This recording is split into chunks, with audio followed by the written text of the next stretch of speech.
नमस्कार, welcome to Insight Study Forum. आप सभी का स्वागत है इनसाइट स्टडी फोरम परिवार में।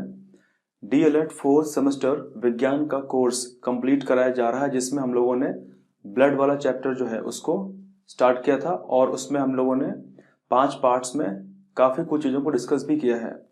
तो सबसे पहले हम बात करेंगे कि कौन कौन से चीज़ों को हम डिस्कस कर चुके हैं। जैसे सबसे पहले हमने जानने की कोशिश की थी कि रक्त क्या होता है और उसमें प्लाज्मा, रक्त में प्लाज्मा का कार्य क्या होता है, प्लाज्मा कहाँ पे पाई जाती है।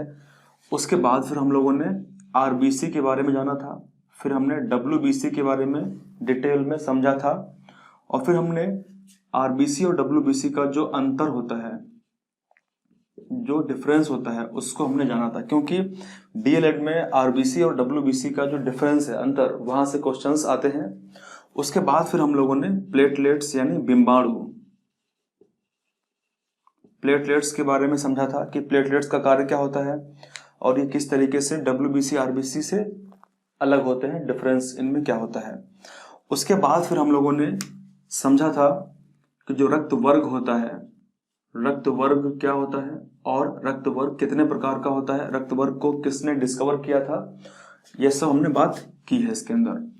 और हमने ये भी जाना था कि रक्त वर्ग जो होते हैं, जैसे ए, बी, ए बी और ओ, इनको किस तरीके से हम डिटरमाइन करते हैं, यानी किस तरीके से हम ये जानते हैं कि किसी का ए बी या फिर ओ कैसे होता है, वो कौन सी विधि होती है जिसके तहत हम जानते हैं। और हमने जाना था सीरम के बारे में कि सीरम क्या होता है। तो हम लोग 5 टॉपिक्स को पूरा कवर कर चुके हैं, 5 वीडियोस में पूरा हमने इसको कवर किया है। तो आज हम बात करेंगे इसके आगे कि और कौन कौन टॉपिक्स हैं जो इम्पोर्टेंट हैं, समझेंगे। तो आज के वीडियो में हम बात करेंगे RH फैक्टर के बारे में, RH कारक क्या होता है और किस तरीके से ये रक्त वर्ग से अलग होता है।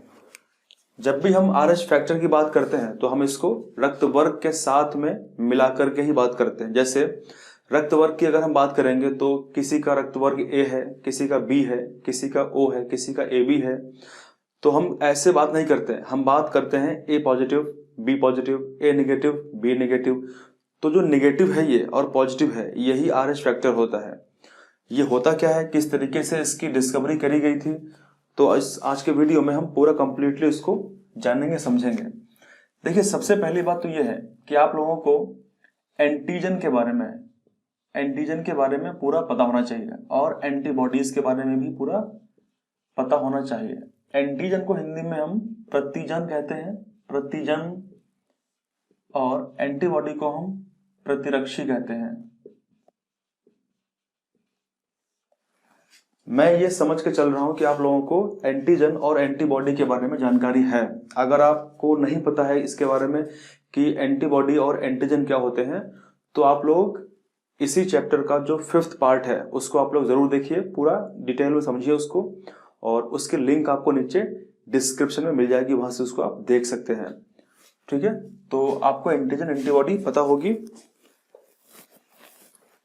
तो इसमें सबसे जो इंपॉर्टेंट चीज ये है कि भाई RH फैक्टर, जो RH फैक्टर होता है, जिसको हिंदी में हम लोग RH कारक कहते हैं, ये होता क्या है और ये क्यों हमारे लिए इंपॉर्टेंट है।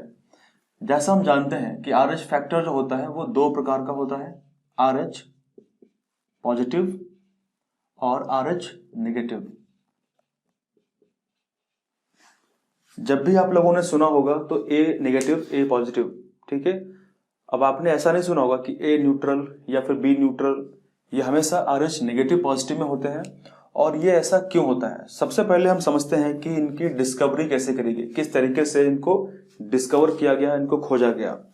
तो देखिए, सबसे पहले जो RH वर्ड है वो कहाँ से लिया गया है। एक बंदर था, उसका रेसस नाम का बंदर था, रेसस, ठीक है। जो रेसस मंकी था, एक स्पीसीज थी, एक प्रजाति थी रेसस। तो उसके ब्लड में, उस रेसस के जो ब्लड था, उसके ब्लड में कुछ विशेष प्रकार के एंटीजन यानी कुछ विशेष प्रकार के प्रतिजन को देखा गया था। वहीं से ये जो शब्द है RH, ये कहां से लिया गया है, ये रेसस के RH से लिया गया है। अब अच्छी बात यह है हमारे लिए कि जो वैज्ञानिक जिन्होंने इसके बारे में बताया था उन्होंने सिर्फ रिसर्च से केवल RH ही लिया। अगर वो ऐसा करते हैं कि रिसर्च से वो पूरा रिसर्च ही ले लेते तो यहाँ पे लिखा होता रिसर्च फैक्टर, ठीक है, रिसर्च कारक।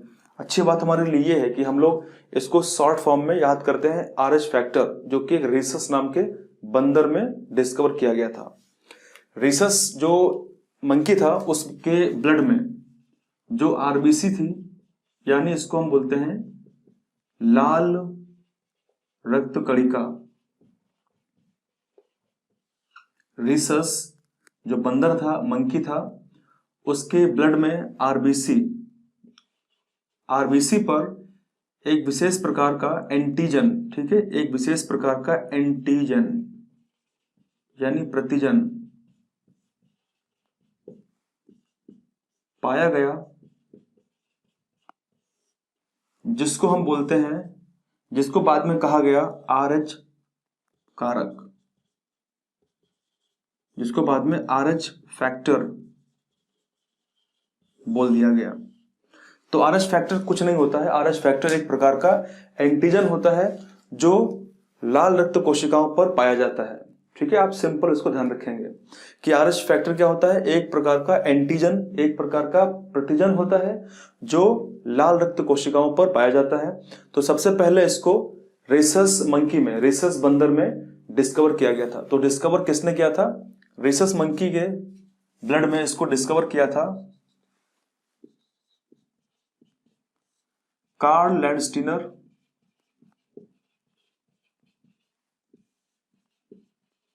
एवं वीनर। तो ये दो साइंटिस्ट थे जिन्होंने रेसस मंकी में इस विशेष एंटीजन को, जो RH एंटीजन है, उसको खोजा था और वहीं से नाम इसका क्या रखा गया, RH फैक्टर, एक विशेष प्रकार का कारक रखा गया। अब ये करता क्या है? अब यहाँ पे क्वेश्चन ये आता है कि जो RH पॉजिटिव होते हैं और जो RH नेगेटिव होते हैं वो कैसे होते हैं, मतलब ये किस तरीके से RH पॉजिटिव RH नेगेटिव होते हैं। तो इस पर सबसे इंपॉर्टेंट बात यह है कि ऐसे व्यक्ति, ऐसे मनुष्य जिनके लाल रक्त जो कणिका होती है, RBC होती है, लाल रक्त कणिका, ऐसे मनुष्य जिनके लाल रक्त कणिका पर यह एंटीजन यानी प्रतिजन पाया जाता है, उनको हम बोलते हैं RH पॉजिटिव।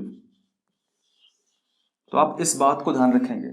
जैसा कि हम जानते हैं कि हमारे RBC है, उस RBC की सरफेस पर एक विशेष प्रकार के एंटीजन पाए जाते हैं। अगर ये एंटीजन उस पर पाया जा रहा है, RBC पर पाया जा रहा है, तो उसको हम बोलते हैं RH पॉजिटिव। और यदि यह एंटीजन यानी प्रतिजन RBC यानी लाल रक्त कोशिका पर या लाल रक्त कणिका पर नहीं पाया जाता है,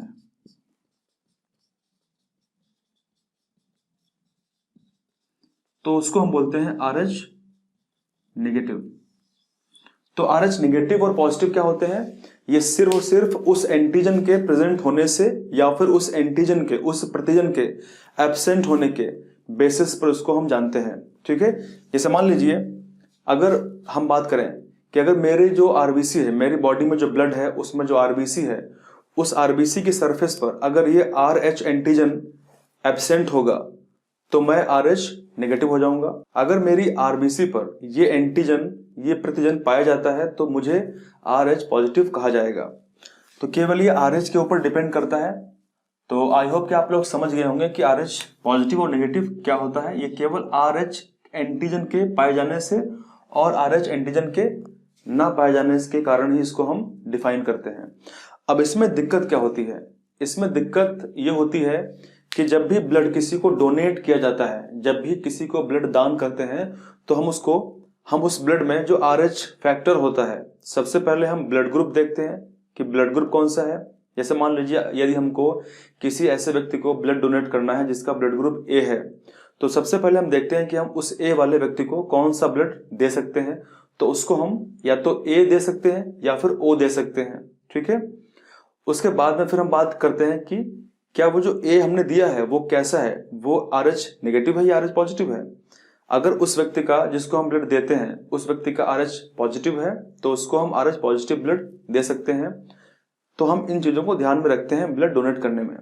यदि ऐसा हो जाता है कि जब भी कभी भी नेगेटिव पॉजिटिव में मिसमैच हो जाता है तो उस व्यक्ति की जो लाल रक्त कोशिकाएं होती हैं, यानी उस व्यक्ति का जो रक्त होता है वो उसकी कोशिकाएं आपस में चिपकने लगती हैं, जिसके कारण क्या होता है उसकी बॉडी में ब्लड का थक्का बनना शुरू हो जाता है और उस व्यक्ति की मृत्यु हो जाती है। तो RH फैक्टर, RH कारक एक प्रकार का एंटीजन होता है जो लाल रुधिर कोशिकाओं पर पाया गया था रिसस मंकी में, और बाद में फिर उसको मनुष्य के RBC पर देखा गया तो उसका नाम RH रख दिया गया, ठीक है। तो इसके आगे हम कुछ पॉइंट्स को देखेंगे कि कौन कौन से इंपॉर्टेंट मुख्य बिंदु हैं। RH कारक के हिसाब से जो रक्त वर्ग हो सकता है वो 8 प्रकार का हो सकता है।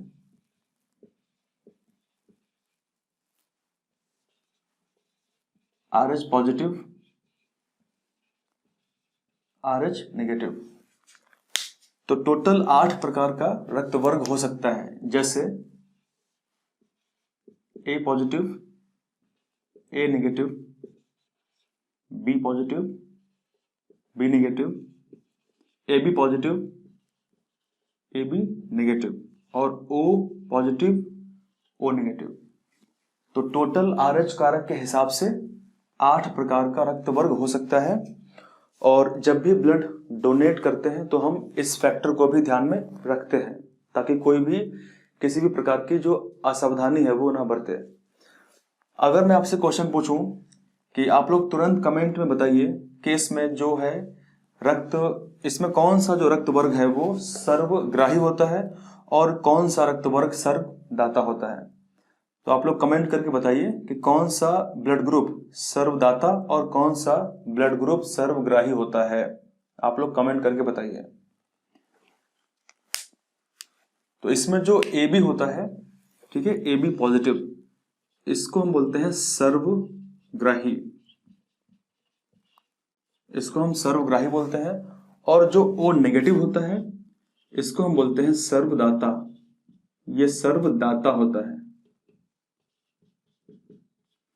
और ऐसा क्यों होता है, क्यों AB सर्वग्राही होता है और क्यों O नेगेटिव सर्वदाता होता है, इसको हमने इससे पहले जो 5वां पार्ट बना था उसमें समझा था पूरा डिटेल में, तो उसको आप लोग जरूर देखिएगा। अगर हम बात करें इंडिया में कि भारत में जो टोटल भारतीय हैं,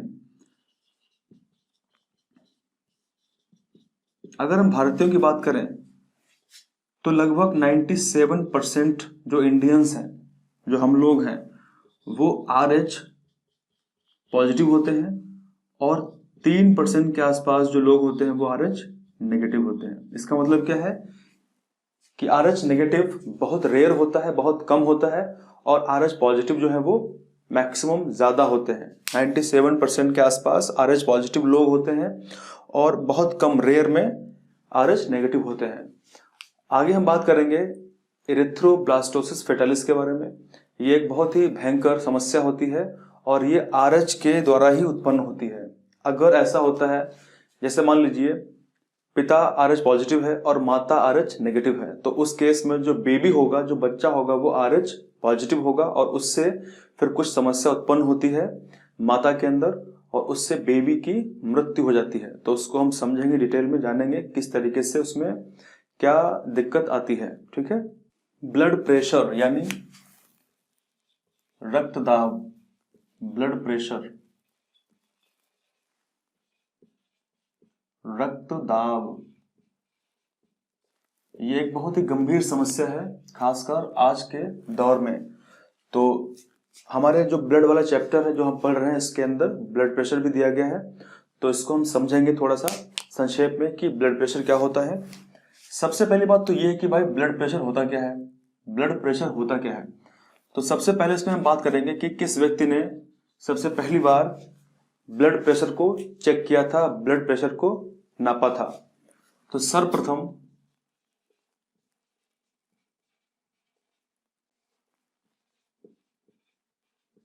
हेल्स नाम का एक व्यक्ति था, एक साइंटिस्ट था, जिसने सर्वप्रथम हेल्स ने घोड़े में यानी हॉर्स में रक्त दाब को नापा था।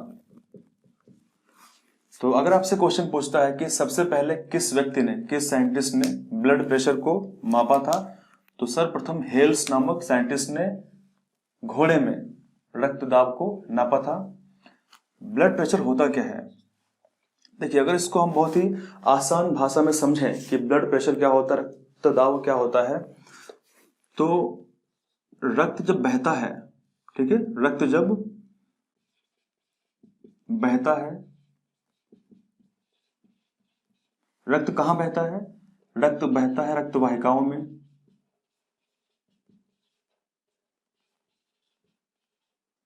रक्त वाहिकाओं में बहता है, यानी हमारी जो ब्लड वेसल्स होती हैं उनके अंदर रक्त बहता है।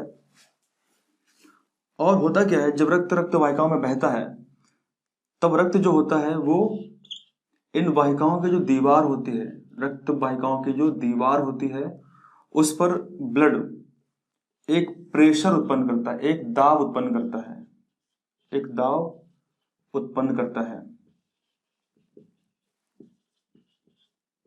इसी को हम बोलते हैं ब्लड प्रेशर। यानी रक्त जब रक्त वाहिकाओं में बहता है, जब भी ब्लड हमारे ब्लड वेसल्स के अंदर फ्लो करता है, बहता है, तो रक्त बहने के दौरान रक्त वाहिकाओं की जो दीवार होती है, जो वॉल्स होती हैं, उन पर एक दाब उत्पन्न करता है, एक प्रेशर लगाता है। उसी प्रेशर को हम बोलते हैं ब्लड प्रेशर। अब अगर ब्लड प्रेशर असामान्य है, ऊपर है, नीचे है, हाई है या फिर लो है, तो इससे हमारे शरीर पर विभिन्न प्रकार के समस्याएं उत्पन्न होती हैं। जैसे व्यक्ति को घबराहट फील होती है, व्यक्ति बहुत जल्दी हाइपर हो जाता है, या फिर व्यक्ति के अंदर जो है चक्कर वगैरह आने लगते हैं, व्यक्ति को चलने में समस्या होती है। तो ये कुछ निम्न प्रकार के सिम्टम्स होते हैं जिस व्यक्ति का ब्लड प्रेशर असामान्य होता है। तो आगे हम बात करेंगे कि किस प्रकार से ब्लड प्रेशर को हम नियंत्रित करें। तो सबसे पहले हम बात करेंगे ब्लड प्रेशर कितने प्रकार का होता है।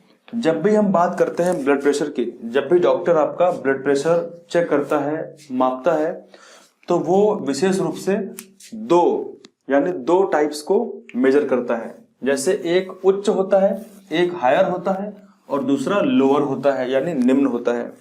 तो इसको हम बोलते हैं, एक को हम बोलते हैं सिस्टोलिक प्रेशर, और दूसरे को हम बोलते हैं डायस्टोलिक प्रेशर।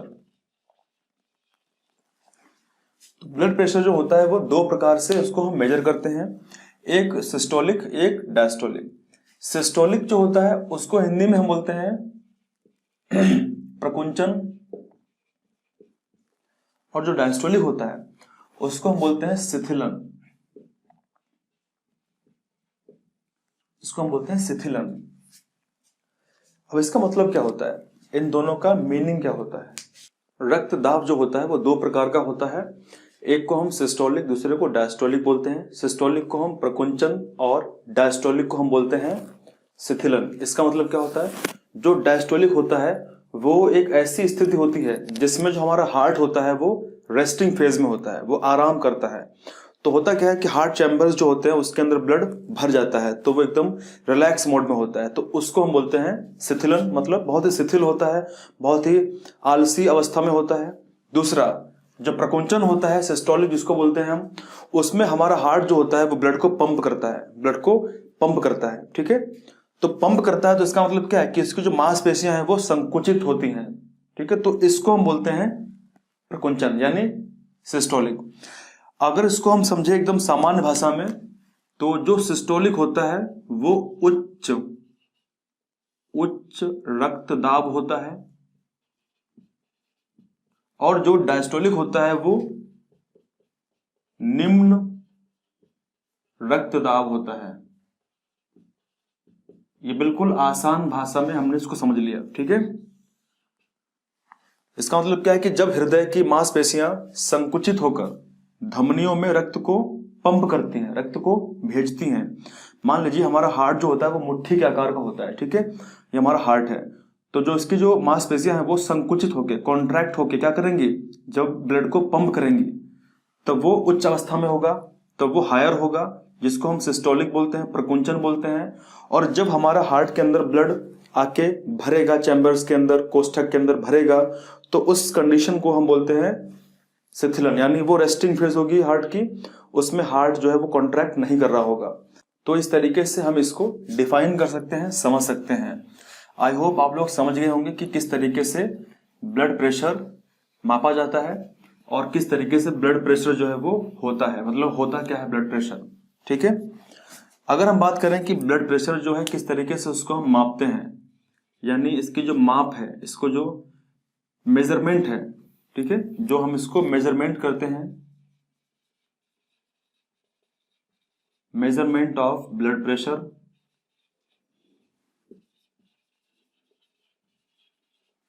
यानी जो रक्त दाब हमारा होता है, रक्त दाब, उसको हम किस तरीके से नापते हैं, किस तरीके से उसको हम मेजर करते हैं, नापते हैं। तो इसके लिए हमें एक यंत्र की आवश्यकता पड़ती है, एक इंस्ट्रूमेंट होता है जिसका नाम, जिसको हम इंग्लिश में बोलते हैं स्फिग्मो मैनोमीटर। आप में से काफी लोगों ने इसको देखा होगा। एक विशेष प्रकार का इंस्ट्रूमेंट होता है जिसको हम बोलते हैं स्फिग्मो मैनोमीटर, ठीक है। यानी ये कुछ इस तरीके से इंस्ट्रूमेंट जो है वो होता है। आप लोगों ने डॉक्टर के पास देखा होगा, इस तरीके से इंस्ट्रूमेंट होता है और यहाँ पे इस तरीके से ये गोल गोल सा लगा होता है। डॉक्टर इसको जब पुश करता है, दावता है, और जब हमारे बाजू में यहाँ पे वो लगा देता है तो हमारे यहाँ पे हम फील करते हैं कि थोड़ा टाइट हो जाता है और उससे जो मरकरी होता है उसमें ये मेजरमेंट होता है, ठीक है। तो यहाँ से इसको आप लोग समझ सकते हैं। अगर हम बात करें कि नॉर्मल जो सामान्य रक्त दाब जो होता है वो कितना होता है, तो सामान्यतः जो ब्लड प्रेशर होता है वो 120/80 mmHg होता है। तो इसको आप लोग ध्यान रखेंगे, ये हमारा सामान्य है। और जो 120 है, 120 इसमें क्या है, ये सिस्टोलिक होता है,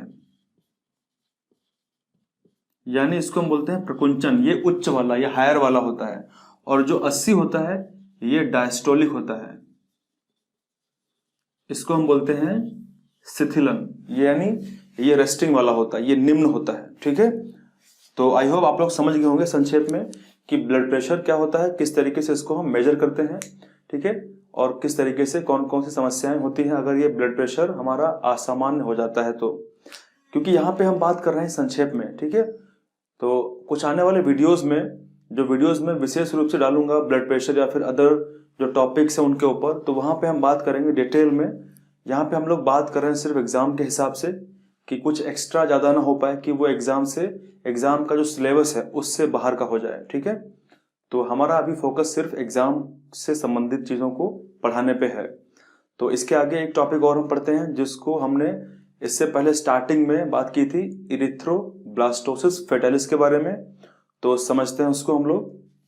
एक बेहद खतरनाक समस्या उत्पन्न होती है जब इरिथ्रोब्लास्टोसिस फेटालिस होता है, यानी इसको इंग्लिश में हम बोलते हैं इरिथ्रो, बिल्कुल सेम ही बोलते हैं, इरिथ्रोब्लास्टोसिस फेटालिस। इरिथ्रोब्लास्टोसिस फेटालिस एक बहुत ही बड़ा टॉपिक है, लेकिन यहाँ पे हम सिर्फ बात करेंगे संक्षेप में हमारे एग्जाम में क्या क्या यहाँ से इंपॉर्टेंट है जो आ सकता है। सबसे पहले हम बात करेंगे कि इरिथ्रोब्लास्टोसिस फेटालिस। देखिए, जब भी आपके सामने इरिथ्रो, अगर आपने कोई वर्ड ऐसा इरिथ्रो देखा है, इसका मतलब क्या होता है, इरिथ्रो मतलब होता है रेड, लाल, ठीक है, लाल। और ब्लास्टोसिस फेटालिस, फेटालिस का मतलब यहां पे है फीटस, और इसका मतलब होता है भ्रूण। इरिथ्रो मतलब लाल होता है, फेटालिस का मतलब फीटस से लिया गया, भ्रूण से लिया गया है। ब्लास्टोसिस का मतलब क्या होता है कि एक प्रकार से उनमें कुछ समस्या उत्पन्न होती है, किसके अंदर, लाल रक्त कोशिका के अंदर। तो फीटस के अंदर जो भ्रूण होता है उसके अंदर जो आरबीसी होते हैं, लाल रक्त कोशिकाएं होती हैं, उनमें समस्या उत्पन्न होती है। उसी समस्या को हम बोलते हैं इरिथ्रोब्लास्टोसिस फेटालिस। अब ये किस वजह से होता है? सबसे पहला पॉइंट इसमें यह है कि ये RH कारक से संबंधित एक रोग है, यानी ये RH फैक्टर से संबंधित एक समस्या है। यह रोग गर्भवती महिला यानी जो प्रेग्नेंट लेडी होती है उसके शिशुओं को, उसके बेबी को इफेक्ट करता है। ठीक है। दूसरी पॉइंट इसमें यह है, तीसरा पॉइंट, कि इससे प्रभावित यानी ऐसे शिशु जो इस समस्या से इफेक्टेड हो जाते हैं, तो इससे प्रभावित शिशुओं की गर्भावस्था यानी जो प्रेगनेंसी होती है उसके दौरान या जन्म के तुरंत बाद मृत्यु हो जाती है। अब हमको जानना है कि ये किस तरीके से मृत्यु होती है और वास्तव में ये इरिथ्रोब्लास्टोसिस फेटालिस होता क्या है। तो इसको समझने के लिए सबसे पहले हम एक कंडीशन की बात करेंगे कि कौन सी वो एक कंडीशन है, एक शर्त है जिसके हिसाब से ये समस्या उत्पन्न होती है। और ये बहुत रेयरली होती है, ऐसा नहीं होता कि ये बहुत ही आम तौर पे होती है, ये बहुत रेयर तरीके से हम इसको देखते हैं। तो ये कब होता है? जब जो फादर है, जब जो पिता होता है, उसका जो ब्लड ग्रुप होगा, उसका जो रक्त वर्ग होगा, उसमें हम बात करेंगे RH फैक्टर की, क्योंकि ये एक RH फैक्टर से संबंधित समस्या होती है। तो अगर पिता का RH फैक्टर पॉजिटिव है, दूसरा जो मदर है यानी इसकी जो वाइफ है, उसका ब्लड ग्रुप जो है वो RH नेगेटिव होता है। अगर ये कंडीशन बन रही है, अगर ये स्थिति बन रही है, तब भी ये समस्या उत्पन्न होगी, अदरवाइज समस्या उत्पन्न नहीं होने वाली है। इस केस में क्या होता है कि यदि पिता RH पॉजिटिव है और माता RH नेगेटिव है, तो इनका जो बेबी होगा, इनका जो पुत्र होगा, बेबी होगा या पुत्री होगी, वो RH पॉजिटिव होती है। ठीक है। जो इनका बेबी होगा वो RH पॉजिटिव होगा। अब यहाँ पे आप लोग देखिए कि जो मदर है वो RH नेगेटिव है, लेकिन जो बेबी हो रहा है वो RH पॉजिटिव हो रहा है। बस यही कंडीशन चाहिए इस समस्या को जन्म देने के लिए। ठीक है। तो इसको हम लोग समझेंगे कि किस तरीके से ये होता है। अब देखिए होता क्या है, मदर के यूट्रस में यानी मदर के जो पेट होता है उसमें बेबी पलता है, उसमें बेबी बड़ा होता है। अब इस कंडीशन में क्या होता है कि जो बेबी है उसका ब्लड ग्रुप कैसा है? उसका ब्लड ग्रुप RH पॉजिटिव है, और जो मदर है उसका ब्लड ग्रुप कैसा होता है? RH नेगेटिव होता है। अब होता क्या है, जब फर्स्ट केस ये होता है, सबसे पहला जो केस होता है वो ये होता है कि जो पहली प्रेगनेंसी होती है, जो पहली गर्भावस्था होती है, उसके दौरान जब डिलीवरी हो चुकी होती है, यानी जब पहला शिशु होगा, पहला बच्चा होगा, उस पहले बच्चे की डिलीवरी जब होगी, तब उस डिलीवरी के होने के दौरान जो बेबी है जिसका RH पॉजिटिव ब्लड है वो थोड़ा सा मिक्स हो जाएगा मदर के ब्लड के साथ में। समझ गए मैंने क्या बोला? कि जब पहली डिलीवरी होगी तो उसके दौरान जो बेबी है जिसका RH पॉजिटिव ब्लड है वो लीक हो जाएगा और वो मिक्स हो जाएगा मदर के RH नेगेटिव के साथ में। जब ऐसा होगा तो तुरंत जो है मदर की जो बॉडी है, तुरंत मदर की बॉडी ऑटोमेटिकली क्या करेगी? एंटीबॉडीज को बनाना शुरू कर देगी। किसके अगेंस्ट? RH पॉजिटिव के अगेंस्ट। ठीक है। तो इसमें क्या होगा कि पहली डिलीवरी हो गई, बेबी को दिक्कत नहीं होती आमतौर पर पहले केस में, पहले बच्चे में बेबी को समस्या नहीं होती है, लेकिन कुछ रेयर केस होते हैं जिसमें पहली बार में ही समस्या हो सकती है। ठीक है। तो यहाँ पे हम बात करते हैं जो रेयर केस नहीं होते उनकी बात करते हैं कि पहली डिलीवरी हो गई, उस केस में क्या हुआ, इस बेबी का जो ब्लड था, जो RH पॉजिटिव था, वो मिक्स हो गया, मिला ड्यूरिंग डिलीवरी मदर के RH नेगेटिव के साथ में। और हुआ क्या, मदर की जो बॉडी उसने RH पॉजिटिव के अगेंस्ट में एंटीबॉडीज को बना दिया। एंटीबॉडी का मतलब क्या होता है? प्रतिरक्षी होती है, जो हमारे बॉडी की रक्षा करती है। ठीक है। एंटीबॉडीज, जैसा हम जानते हैं कि एंटीबॉडीज हमारे बॉडी के अंदर कुछ लॉन्ग टर्म के लिए बनती हैं, कुछ शॉर्ट टर्म के लिए बनती हैं। ठीक है। तो ये हमारे बॉडी की रक्षा के लिए बनती हैं, ये बन गई। अब होगा क्या, जब सेकेंड केस होगा, यानी जब दूसरी बार वही महिला प्रेग्नेंट होगी, क्योंकि उसकी बॉडी के अंदर वो एंटीबॉडीज बन चुकी थी पहले वाले केस में, तो उसकी बॉडी में एंटीबॉडीज वो हैं। और जब दूसरा केस होगा तो उस केस में क्या होगा, अगर उस केस में भी जो बेबी है वो RH पॉजिटिव है फिर से, अब क्योंकि मदर के बॉडी के अंदर एंटीबॉडीज बन चुकी है अगेंस्ट RH पॉजिटिव, तो अगर ऐसा केस होगा तो दूसरा वाला बेबी जो है वो ड्यूरिंग प्रेगनेंसी कुछ ही महीनों में उसकी मृत्यु हो जाएगी, वो मर जाएगा। तो फिर इस समस्या से किस तरीके से बचा जाए, कौन सा वो तरीका है जिससे इस समस्या से बचा जाए? तो इसके लिए एक वैक्सीन है, जिसका नाम है रोगेम। तो इस समस्या से बचने के लिए डॉक्टर मदर के ब्लड को चेक करते हैं और ये देखते हैं कि क्या मदर के ब्लड में वो एंटीबॉडीज बनी है या फिर नहीं बनी। अगर बनी है तो उसको डिस्ट्रॉय करने के लिए, उन एंटीबॉडीज को सप्रेस करने के लिए, खत्म करने के लिए वो रोगेम वैक्सीन को देते हैं। ये करती क्या है, ये एज ए anti-RH की तरीके से काम करती है और जो एंटीबॉडीज बनी है मदर के बॉडी के अंदर उनको न्यूट्रलाइज कर देती है, खत्म कर देती है। तो इस तरीके से इस समस्या से बचा जा सकता है, लेकिन विद इन अ वीक, यानी अगर पहली डिलीवरी हुई है और ये केस हुआ था तो अगर हफ्ते भर के अंदर अगर वैक्सीन दे दी जाती है तब समस्या नहीं होती है। अगर ज़्यादा डिले हो गया तो फिर कोई फायदा नहीं होता है वैक्सीन देने से। तो इस तरीके से हमने समझा कि इरिथ्रोब्लास्टोसिस फेटालिस क्या होता है। तो आई होप कि आप लोग समझ गए होंगे कि इरिथ्रोब्लास्टोसिस फेटालिस क्या होता है, और आने वाले वीडियोस में आपको हम टॉपिक बाय टॉपिक कुछ चीज़ों को और भी डिस्कस करते रहेंगे। अगर आपको वीडियोस अच्छे लगते हो तो लाइक करें, शेयर करें, सब्सक्राइब करें और अपने दोस्तों को ज़रूर शेयर करें। थैंक यू वेरी मच, मिलते हैं अगले वीडियो में। Thank you, thanks a lot, जय हिंद।